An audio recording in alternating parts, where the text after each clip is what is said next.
गोर लगै छी। हम चमचम मैथिली गीत में अहाँ समस्त मिथिलावासी के स्वागत करै छी।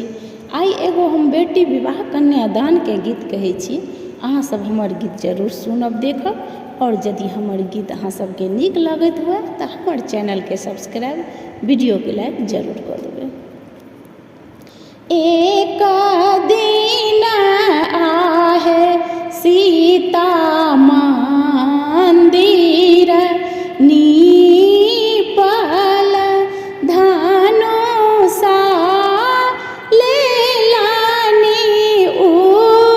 उठाई यो घर से बाहर भेली माय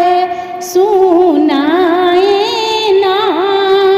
बसली देहरी झमाइयो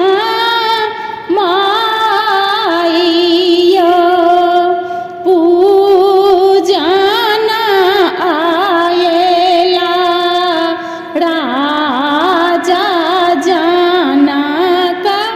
ऋषि सीता करथि पुकार यो घर से निकलली कहथि सुनाए ना सीता केला आश्चर्य यो सीता जोग बड़ कतहुन भेटत आब सीता रहती कुमारी यो से सुनी राजा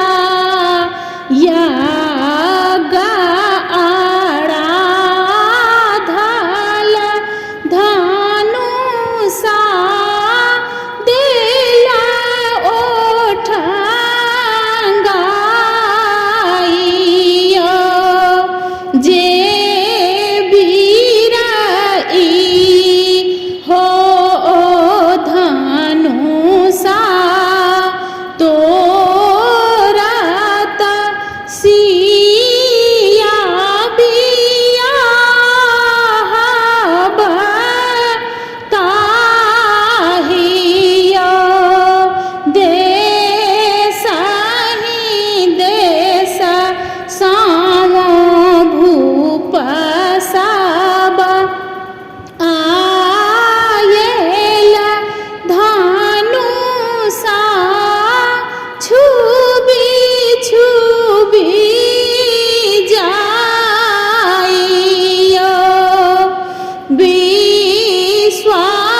विश्वामित्र संग आयल दूहि बालक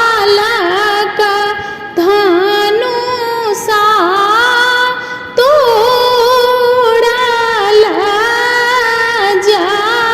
जाइयो तोड़ल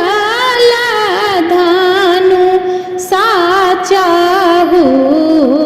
दिस हे